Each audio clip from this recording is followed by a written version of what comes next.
Welcome to Everything Co-op, bringing you information on how cooperatives can help improve your quality of life.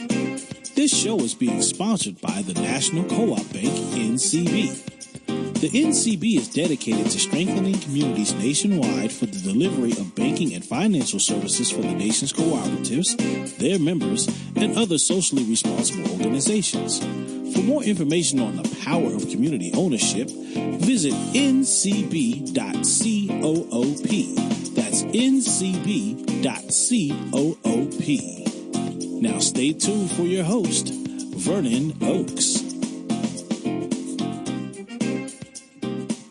Good morning, everybody. This is Vernon Oakes. Happy New Year again. This is a great year.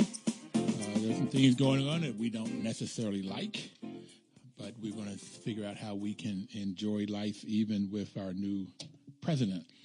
But this morning, we're going to talk about land retention and African-American land ownership. And we have Monica Rainge on the line with us this morning. Good morning, Monica. Good morning, Vernon. How are you this morning? I'm excellent. Yourself? I am doing great this morning. Thank you for the opportunity to be here. Great. You work with the Federation of Southern Cooperatives. How long has that organization been in existence, and what's its mission? The Federation was started in 1967, so we are actually celebrating our 50th year this year. And for 50 years now, we have been dedicated to the mission of creating sustainable and self-supporting rural communities that are supported essentially by a network of farmers, cooperatives, and credit unions. Today, the Federation operates in about 7 states, and we have a cooperative member, about 75 cooperatives we support, and about 10,000 members and affiliates across those states. So you don't have much to do. There's a lot of work to do, for sure. Okay. And, you know, our work has consistently centered around 3 things: cooperative development, land retention, and advocacy. And what we have found is that in the poorest rural communities, this is where we see the biggest lack of resources. So our work is very critical to helping these communities become self-supporting and self-sufficient, as well as finding ways to generate income and build land-based economics. So co-op development, land retention, and advocacy. And advocacy, as I think of advocacy, is working within the political system to get done what you want done. Is that what you do with advocacy? Well, from our perspective, advocacy means that we allow our memberships to create a platform for voicing their concerns and ways that they can improve their community sustainability. And so, yes, we certainly encourage our membership to become self-determined and find ways that they can improve the policies which affect rural communities and to get involved in that process. Well, isn't it all politics? Well, not all of it is politics. Oftentimes, it's just communities coming together to make a decision about how certain land issues how land issues will affect the community, how to improve resources that will allow landowners to cultivate their land. So much of it is more about, again, creating this self-determination within our communities so that people are empowered to be able to make decisions which will impact them and to improve their economic situation. So I went to advocacy first because I wanted to get an understanding of what advocacy is. I know what co-op development is, and I know what land retention is. At least I have an idea of a definition. If you take a definition of politics that I read once, and I really, really liked it, I don't think it's used this way that often, but a guy said that politics is when a group of people come together to solve a community problem. And too often I find that politicians perhaps don't get elected to solve community problems, but they may get elected to figure out how they can make money for themselves or for their family members or friends. Mm-hmm. But if you take that definition of politics, everything you said, advocacy is group of people coming together, self-determined to figure out how they can solve their community problems or enhance their community, and it would work. Okay. I love it. Thank you. Now, how long have you been doing this work? Well, I have worked in the agricultural sector for about 20 years now. Well, you only look like you're 25, so how do you do that? Well, thank you very much. This is extremely rewarding work, and so maybe my joy is reflecting the fact that I get the opportunity to work with some of the best people across the Southeast as a part of our membership. And I actually started as a college intern with the Federation of Southern Cooperatives in 1996, and I think it lit a fire in me to want to do this type of work, to go on to get a law degree, because I realized that in order to affect the type of change that we need, much of what these communities lack is access to justice and access to the lawyers who can help them to clear title and deal with the land retention issues that they face. So that inspired me to go to law school and, of course, return to the Federation and now be a part of the executive team of the Federation. So what was your undergrad in? My undergraduate work was in agricultural business. So I started very early in life as a 4-H'er. And in 4-H, I had the opportunity to experience a number of different types of agricultural experiences, including livestock judging, project competition. And I was able to go all the way to the master 4-H'er level of Georgia. And after that experience, I knew I wanted to major in agriculture in college. And I think, when we look at creating a pipeline of professionals who want to do this type of work, we certainly have to look at starting that recruitment at very early ages, middle school, no later than high school, planting those seeds that agriculture is a wonderful profession to be in. And because agriculture essentially ties us all to the land, and there are so many opportunities in agriculture that any opportunity I get, I try to speak with youth groups. The Federation actually conducts a youth camp every summer to try to steer young people into careers involving agriculture. As I'm talking out of Silver Springs, Maryland, Washington, D.C. metropolitan area, and I would imagine most of the youth here don't even know what 4-H is, let alone a career in agriculture. Although a lot of people from the Washington, D.C. area has come to D.C. from the South, D.C., Chicago, Detroit, New York, and I've either lived in those places or visit them, and you get a lot of people from the South, and they have roots tied into the land, but they may have left the land, which gets me to, you were telling me that there were about 15 million, that blacks, African Americans owned about 15 million acres in 1910, and they've been losing it ever since. Yes. What is that about?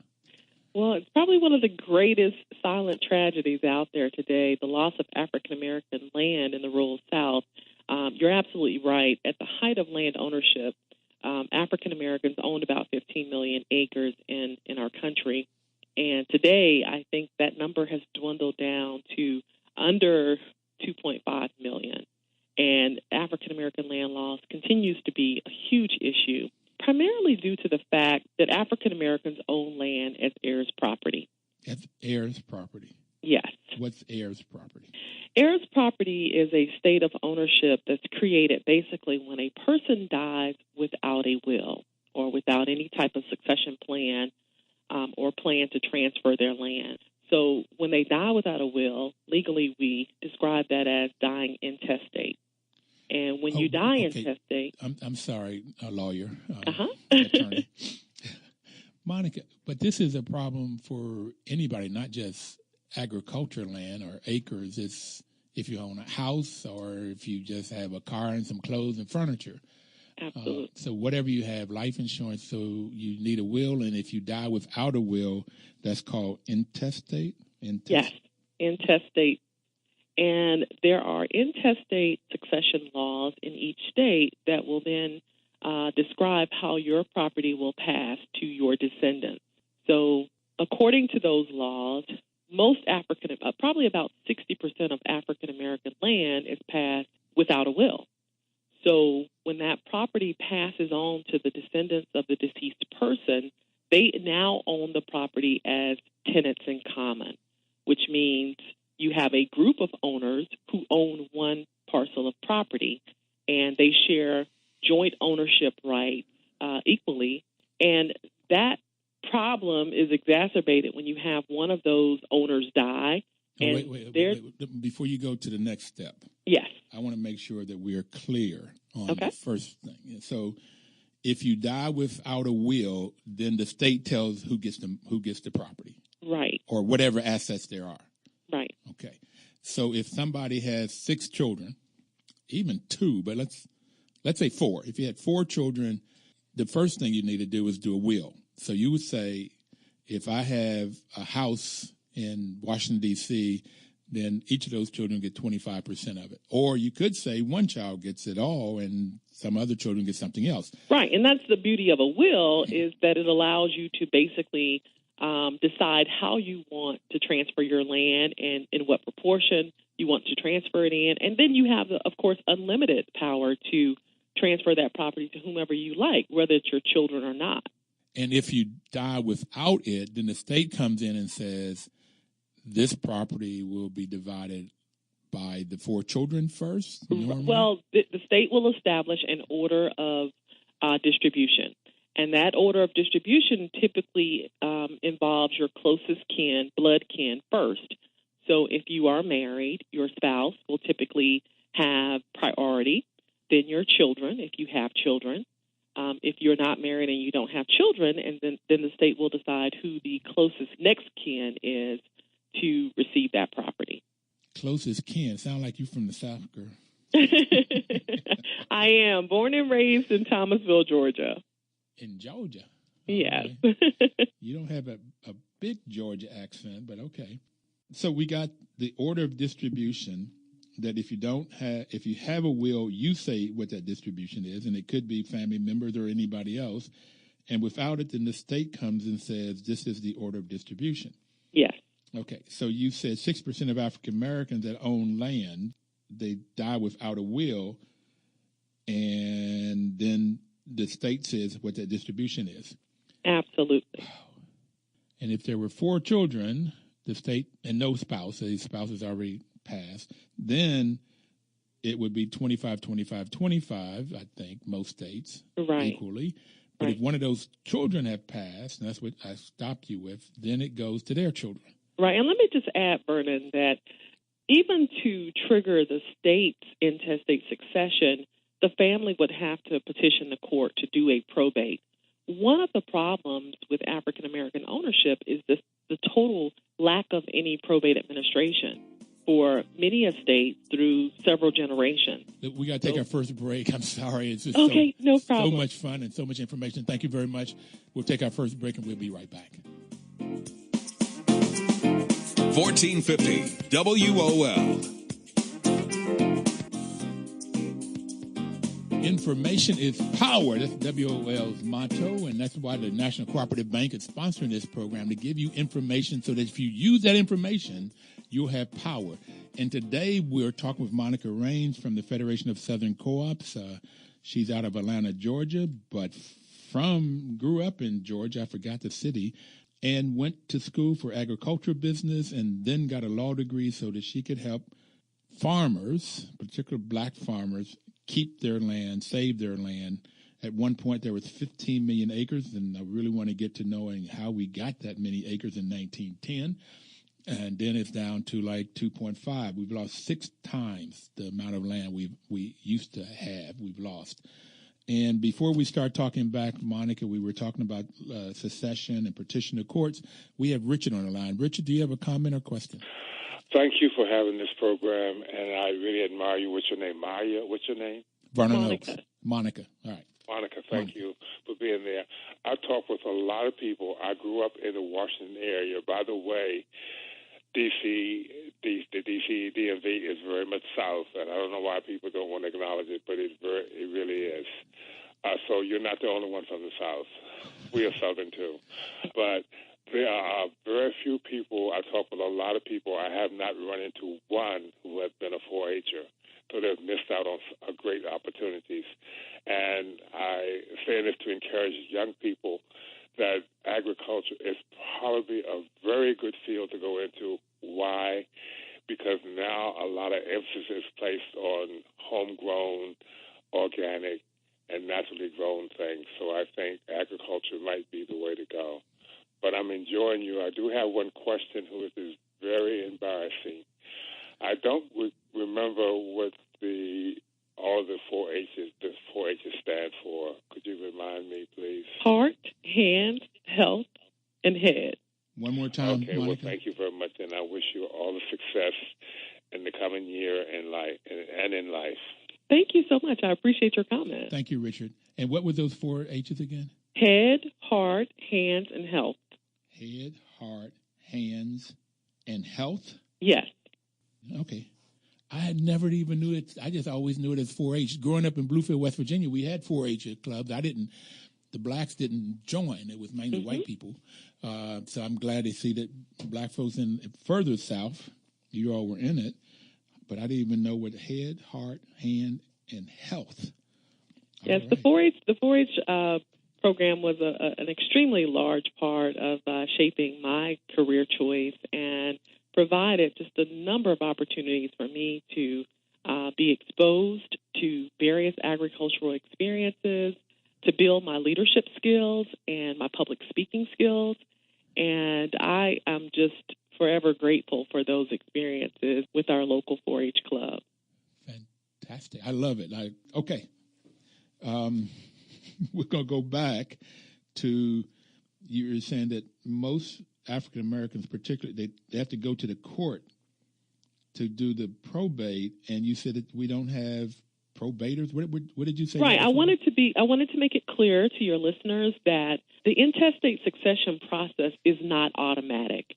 So in order for a family to even get protection from the state to transfer that land to heirs through intestate succession, the heirs have to petition the court to have the estate probated and administered through the state. So the problem for many African American families is they don't have the resources or access to justice in their communities to even do the probate. So the land is passed down without any will or without any formal probate to successive generations. And so the problem of land fragmentation occurs because the property, you started out with the example of the person who had 4 children. Well, let's assume one of those 4 dies and they have 5 children. Well, now instantly we have 9 people who own the property. And each time one of those descendants dies, their heirs become owners.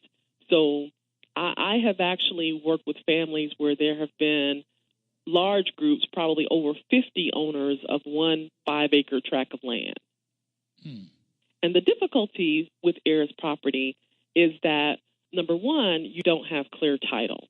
And clear title is simply proof of ownership by one person. Proof of ownership, essentially. In 2005, when Hurricane Katrina occurred in New Orleans, many of the families who were devastated by that hurricane tried to seek government assistance to rebuild their properties through housing programs. And what they found out was because they lacked clear title and their property was heirs property, they were not able to access those programs that could have been really critical in helping them to rebuild their communities.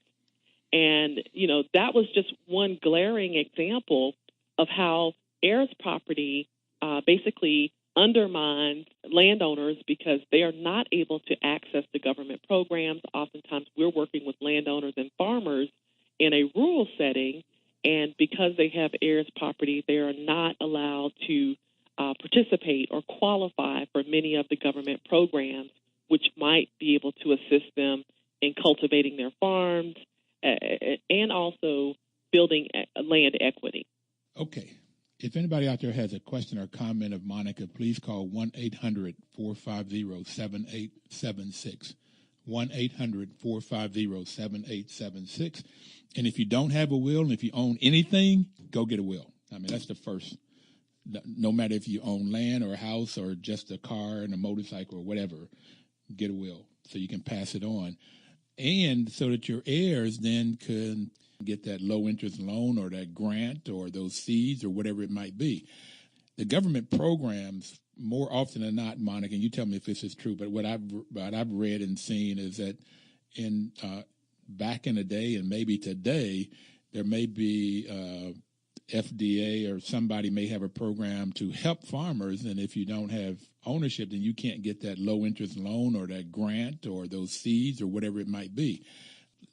Too often, blacks, they wouldn't give the program to blacks, but if you did not have ownership, then you really couldn't get it anyway. Right. The lack of clear title or proof of title is one of the major barriers to accessing USDA programs. So particularly the credit and lending programs require that you show proof of title. And unfortunately for heirs property owners, they are not, they won't be qualified to for many of those programs simply because of that heirs property status. And it's the same thing if an heirs property owners were to go to a conventional bank to try to get money or refinance the land. The obstacle for them is going to be the heirs property status and lack of clear title. And the reason why that exists is because everybody owns it, but nobody owns it, so to speak. And anytime you enter into any contractual obligation for the land, either all of the heirs have to agree to enter into that contractual obligation, or they can't do it, even in a situation where the heirs are attempting to do something like sell timber. That timber contract, because it's heirs property, has to be entered into by all of the heirs as joint participants. So the example we gave is you got granddad owned the land. He had 4 children, and so each of those children would have 25% each of the land, and they would own 25%. And then one of those children passed away, and they had 5 children. So you got the children have 25% each. Mm-hmm. Then the grandchildren, the 5 of them, end up with 5% each. Right. So the grandchildren would actually divide the 25% that was owned by their parents. Yeah, I'm saying if there were 5 of them, yes, in the example we were using, then they would have 5% each. And now you've got to get 9 people to agree to sell the timber or to get a contract. And the contract could be a very, very good one with USDA. Mm-hmm. Maybe there's a 1% loan so that they can buy what they need to plant, and then they pay it back when they harvest. So there could be also really, really good programs, financially good programs, but they cannot take advantage of them because all you need is one person that is angry at somebody. I guess it gets to some very interesting family dynamics, right? Absolutely. I think much of what we do as a part of our land retention program is we offer the families an opportunity to sit down and meet with us to do a family mediation conference. And during that family mediation conference, the key goal is to get the family on one accord about what their land values are and what do they see for the future of the land. How do we maximize the economic potential and return from the land in such a way that we can create intergenerational wealth for the family. And everybody benefits. Now, we got Miss Carrie on the line. Could you give us your question before we go on break, and maybe we'll answer it after break? Yes, I wanted to ask you the question, and that is this. Now, if you're able to purchase the land from other heirs, don't you think that is a good way to do it? You know, like if you have a mother and parent, but the mother accepts the land, is ownership to the land, and she has 5 children. But if you buy from the mother and pay her off, then the other children, the mother would divide with the children, but the land would then belong to the person who bought from the mother. Am I correct? I'm not a lawyer.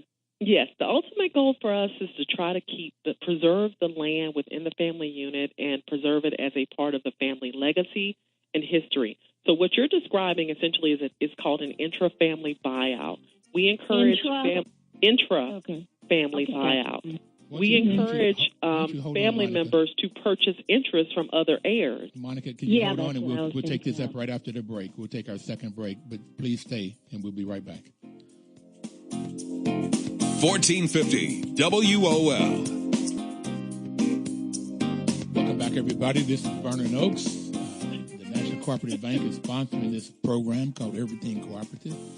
And NCB mission is to help cooperatives grow by supporting and being an advocate for America's cooperatives and their members, placing special emphasis on serving the needs of communities that are economically challenged. And the folks in the Black Belt and, 13 states, Monica, are economically challenged. Absolutely. And National Bank has been working with the Federation and continues to work with them in different kinds of ways to help folks, and that's what they do. And, Carrie, we're going to come back to you. Monica, you were explaining some of the things that you could do. I forgot what you call that, intra-family buyout. Intra-family buyout. Right. So you want to keep telling her Carrie, about that? Sure. We think the intra-family buyout strategy is one of the most successful strategies because it allows us to, again, preserve the family ownership and legacy, and heirs who want to sell their interest have options to sell to people who are within the family, and that preserves the family unit and preserves the family land. So we really encourage this as one of the best strategies for heirs property owners to try to narrow the number of owners to people who really have a strong interest in keeping the land within the family. Carrie, does that answer your question? Okay.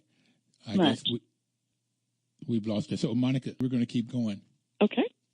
So you said that's one of the successful strategies and perhaps the best, but what other strategies do you do to help out the heirs? Well, the Federation of Southern Cooperatives focuses also on how do we build land-based economics. And for us, that's a question around land utilization within some of these poor rural communities. And so our strategy there is to try to help people understand how to maximize and optimize the use of their land.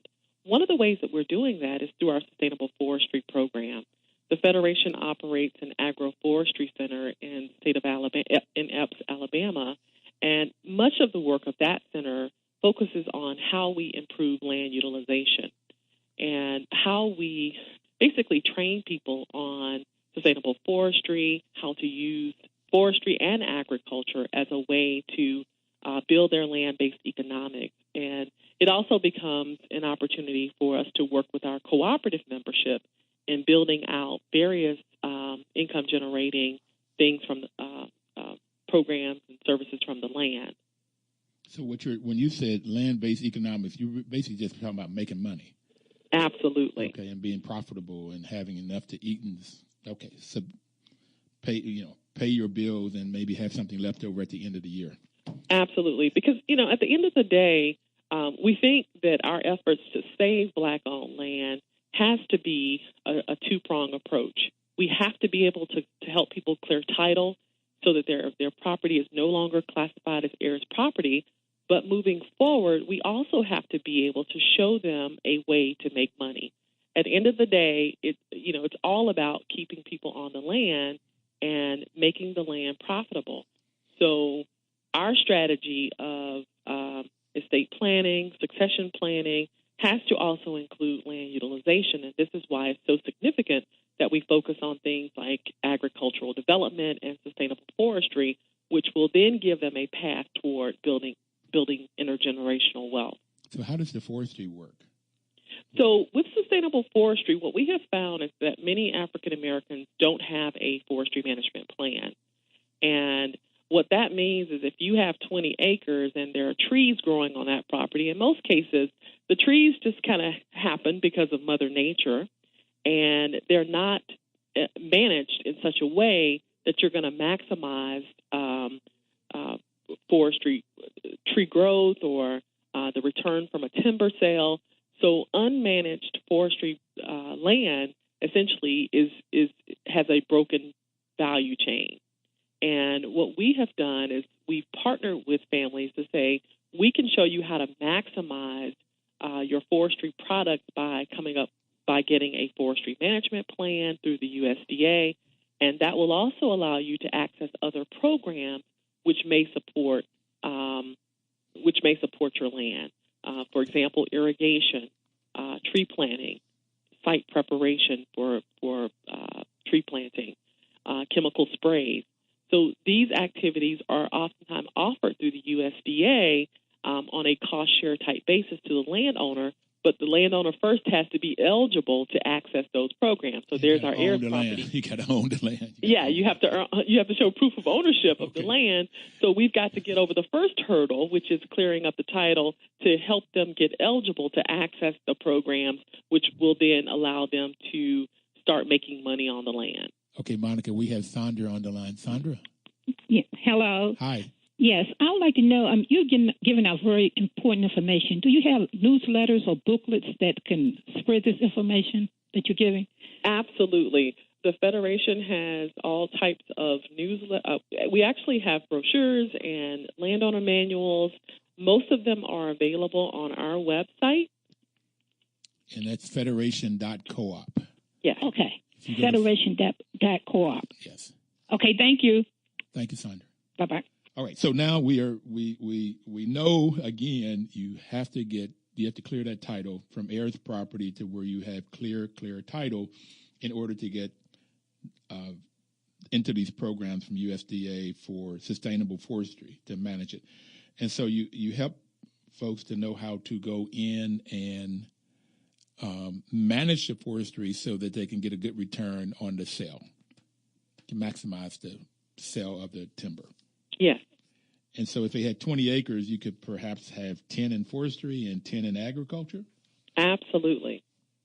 The purpose of having that forestry management plan is that we have professionals who work with us. The Federation has a registered forester, but we work very closely with NRCS professionals who will come to your land and make an assessment as to what the best uses for the land are, and help to come up with a plan that will again maximize the returns on the land. Maximize return on it. Why is heirs property owners said they're land rich and cash poor? Great question. We often describe heirs property owners as land rich and cash poor because they have land, but that land is not being used as a source of wealth and economic stability for the family. And so if you own 20 acres, I like to sort of describe heirs property owners as the haves and the have-nots. They have the land, but it doesn't represent a source of wealth for them. So our goal is to unlock the wealth potential of heirs property and to put people on a path of generating income and changing basically the financial picture for the entire family. So I like to think of our heirs property and land retention program as growing the family tree and helping people to ultimately build wealth. Build wealth. I like that. Build wealth. Now, I had to try to figure out what an acre of land is, and I did a little research some time ago, and it said an acre of land is about the size of a football field, from goalpost to goalpost and from sideline to sideline. So that gave me an idea of what an acre of land is, because I couldn't figure that out. I didn't have it in my head. So if you had 20 acres, it's sort of like you have 20 football fields from goalpost to goalpost, sideline to sideline, sort of stacked up together, side by side in some kind of way. And you have 10 of those acres, 10 of those football fields in forestry and timber, and 10 of them in agriculture, growing things.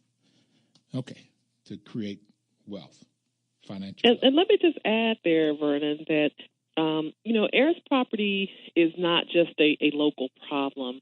We see it as a regional issue because it affects so many different economic systems within the region. When land is not being used at its highest and best use, that basically stifles the economics of a community. But what we have seen is that when we go in and we assist heirs property owners, they then start contributing to the revenue sources of that community. They start building the tax bases through their business ownership and business creation from the businesses they can create on the land or the cooperative development that they can do within that community. So we see heirs property as one of the ways that we can unlock wealth potential, not just for a local economy, but for a regional economy. So one of the reasons I like co-ops, and co-ops, for anybody that have not been listening to this program, is any business you can think of. It's where if it's owned by the employees, it's called a worker-owned cooperative. If it's owned by the people that uses the products or services, it's called a consumer cooperative. And then you have farmers and artists that come together and to buy things together, and that's called a purchasing cooperative. They could buy seed or fertilizer, or they could even buy equipment and share it. Artists sometimes would buy a warehouse together, and they'll come in and they would work there, or they would show their goods and to sell them. So it's people coming together to work together. And then on the other end of it, you can have marketing co-ops where artists and farmers and other entities come together, groups of people, to sell their products. And in the purchasing co-op and the marketing co-op, they have staff who become experts in either purchasing things or selling things, which the farmer can't do it all and do it all well. Mm-hmm. So the Federation of Cooperatives is a federation of co-ops. How many different types of co-ops do you have, or how many cooperatives do you have that belong to the Federation? So we currently have about 75 cooperatives that we work with across 7 states. And how many states? 7 states. 7 states, okay. And that represents about 10,000 members and affiliates who are a part of those cooperatives. And I know you have credit unions, you have farmers. What other type of cooperatives do you have in the Federation? We also have housing cooperatives. So, okay. Of course, when we look at building self-sustaining communities, I think it's difficult to have that conversation and look at that picture without looking at the importance of building infrastructure from the ground up. And we think because of our presence with the agricultural cooperatives, credit unions, and housing, we are actually addressing, we're taking a holistic approach to building up communities. Okay, so you can build up community by making sure they have estate planning, they have their wills in place, and so that they know how the property goes down, and then you don't have to go get lawyers and go to the courts to try to figure out how that land will be owned. Okay, so that's one of the things you try to get people to do right off. What are some of the successes that you've had with air property work? Well, the best success that we have, I would say, is being able to help a family take land and basically get a forestry management plan in hand, and now start to see a return on that land that they had not had before. So our goal, number one, is to clear title.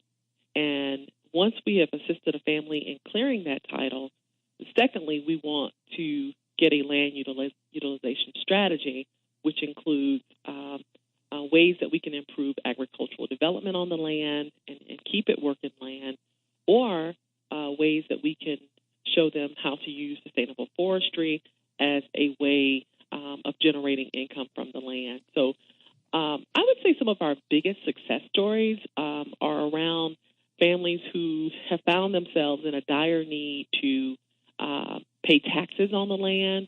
One of the things that is often a burden to families in heirs property situations is who's going to pay the taxes. Yep. And that is a recurring annual obligation of the ownership. Somebody. But as heirs property owners, they're all responsible for it. But oftentimes, in reality, it falls on one person to make those payments each year. And we're going to our final break. I'm sorry to cut you off because this is so exciting. But we have our final break, and we have the last segment that goes by real quick, Monica. We'll be right back after the news and the weather and traffic. 1450 WOL. Welcome back, everybody. This is Vernon Oakes with Everything Co-op, and you can get our information and you get past radio shows on our webpage, which is everything.coop. You just go to everything.coop, and we have Monica Rainge on the show with us today, and we were talking about forestry and land management and heirs property. And at once upon a time, blacks owned 15 million acres, and it's down to 2.5 is the estimated now. And Monica's talking that heirs are with people dying without a will, and all of the problems that come up with trying to get that land, and they cannot get help. Sometimes it's hard for us to get help because of racism, but if we don't get help because of things that we did not do, people die without a will, and so we got to get people to get wills. The Federation has a center, a regional heirs property center? Yes. And are you the person in charge of that center? I am in charge of the center, and the Regional Heirs Property Center was basically established to coordinate a collaborative and regional network of partnerships and resources to help us to address the systemic problems of heirs property throughout the Black Belt region. So what we realize, again, is that this is not a problem that simply affects local communities. It affects our regional economic systems. And in order for us to address the problem, we have to engage people from multidisciplinary backgrounds because the problem is racial, is economics is social, and I think the best way for us to come up with the policies and practices that will help us to eliminate this problem and some of the blight that we have seen that's caused by heirs property in communities is to come together and think about collaborative solutions to this problem. Collaborative meaning we come together, we work together, and I like that. That's what cooperatives are all about, and that's one of the reasons I love cooperatives. Mm-hmm. Okay, so now we started talking about advocacy. So what are some of the advocacy efforts that the Federation is doing now? So the Federation has always been involved in advocacy, particularly policies that affect African-American farmers and landowners. But one of the primary advocacy tools that we have been a part of and even organized was the Heirs Property Retention Coalition, which the Federation was one of the founding members of that coalition. And it essentially is a collaborative between a number of different organizations who are trying to address the heirs property issues that we've seen across the Southeast. And that particular organization has supported reform of laws affecting heirs property families, particularly as it relates to partition. Now, we didn't get to go into much discussion about partition, but we did mention intra-family buyouts where sometimes land is sold to a family member. But the opposite of that is when a land speculator or outsider comes in and purchases an interest from an heir, that outsider can actually force a sale of the heir's property. So one of the policy reforms that we're working on through the Uniform Partition of Heirs Property Act is advocating that states tighten their laws and due process regulations so that in the event of a partition sale, number one, heirs have the opportunity to receive due notice of that sale. So it greatly improves the notice requirements, and it also ensures that there are some safeguards against the family not getting a fair market return on that land, and that if the family is in a position to possibly purchase that land, that they be able to do so. They have the first right of refusal or something like that. Right. Okay, but let me understand partition law a minute because this is new to me, and I assume it's new to other people out there. Mm-hmm. So in our example, granddad passed away with 4 children. One of the children passed away and had 5 children. So now you have 9 people owning this land, 3 of the children and 5 grandchildren. Yes. So somebody comes in and talks to one of the grandchildren, and they want a new car and some shoes, and they want to buy this from them for, I don't know, if the value is $20,000, they want to give them $5,000 for it. And they say, fine, we'll get some quick money here. And they maybe never been in the land. They live in Chicago, and the land's in Alabama. Absolutely. So they get their $5,000, and this person now is a 1/5 owner with 8 other people. So then what happens? That's called a partition sale? So once that person becomes an owner of any status, so it doesn't matter how small their interest is, they can actually force a partition sale by filing a petition with the court to force a sale. What that simply means is the court will have to honor that request, and now the land may be put up for auction or sale, and unless the family has the resources, which in most cases they don't, because remember we said they're land rich and cash poor, they don't have the resources to competitively bid for this property. And so in most cases, the land is sold to an outsider. And this is the biggest risk that heirs property holds, and this is why we saw a need to create an advocacy effort around this, to join with the Heirs Property Retention Coalition and try to enact a law or laws across the Southeast. And so far we've been successful in advocating that these laws be passed, and they've passed already in 6 states, which will now give heirs property owners greater protection against this type of land loss. So in my example, I just did a quick math here. If that person that owned 5%, if it was worth $20,000 and they accepted 5, then the whole parcel was worth $400,000. 5% of X is equal to $20,000. I got $400,000 is what this land is worth. Then this person that bought it calls for a petition sale, and then there's an auction. And it may not go for $400 because it's on an auction block.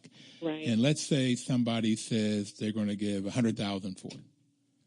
And if nobody in the family, those 3 children and other 4 grandchildren, if they don't have $100,000, then somebody's bought a $400,000 piece of property for $100,000.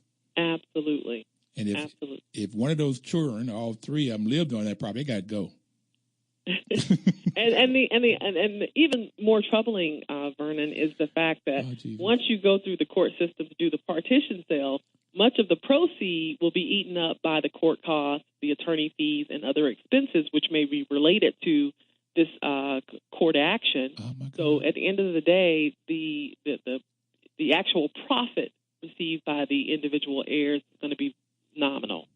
So I'm one of the children. If I'm one of the children and I'm living in there, and I have 25%, I was thinking I would get 25% of $100,000 if it's sold for that, and so it at least gets me started to go find me another place to live. Well, in actuality, the truth is, like I said, once you take all those fees out and the court cost, what you thought was $25,000 probably looks more like $10,000. All right, so now the house is gone. Granddad's or my parents' house is gone. The land is gone. I don't have a place to stay, and I got $10,000 from a $400,000 piece of property. That is terrible. Yes, absolutely.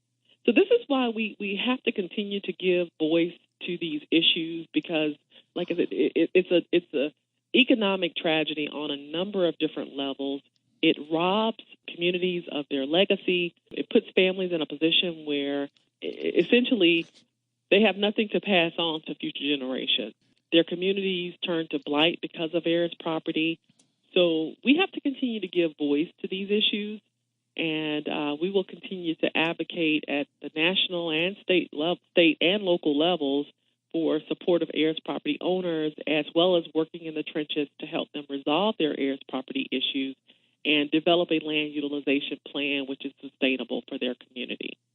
So what I'm getting is that when we went from 15 million acres that blacks owned in 1910 to approximately 2.5 million today, a lot of it was probably lost due to heir property.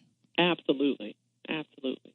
And so folks moved to Chicago or Detroit or California, and they don't live close to each other. They don't know one of the heirs, they don't know how to locate each other. And then you can't do the economic stuff. You can't get money to do a forestry or to do agriculture. And so it sits there blighted, and the community goes down, and somebody comes in and says, and that somebody's probably not black, it's somebody that already has money. Maybe it's the 1%ers or somebody who's local that has money, and it's probably not black. And then they get all of the land. They get all of this land. They continue to create wealth, and we lose wealth. Absolutely. Monica, thank you for illuminating this problem. I don't know if I got any heirs that had any money down anywhere. Well, thank you. I certainly want to just add a quick plug. The Federation is celebrating its 50th anniversary, and we will give light and voice to these issues during our annual meeting, conference, and celebration, and that's going to be August 17th and 18th over in Birmingham, Alabama, and Epps, Alabama. We would certainly like for all you and all of your listeners to join us at our annual meeting and 50th commemorative. Well, we also have some there. farmers conferences coming up where we will be doing listening sessions around the Farm Bill and how these issues can be illuminated in our Farm Bill as we prepare recommendations for the 2018 Farm Bill. So want to invite you all to our Albany Farmers Conference, which will be February 2nd and 3rd, and then our Mississippi Farmers Conference, which will be March 27th and through 29th. Okay, Monica, we got to run. I just got go to federation.coop. You can also donate money to help folks out with this. If you've got a little extra cash, they do a great job of helping Black folks and getting land. Thank you, Monica. Okay, everybody. Thank you so much, Vernon. I appreciate the opportunity. See you next Thursday. Live cooperatively. 1450 WOL.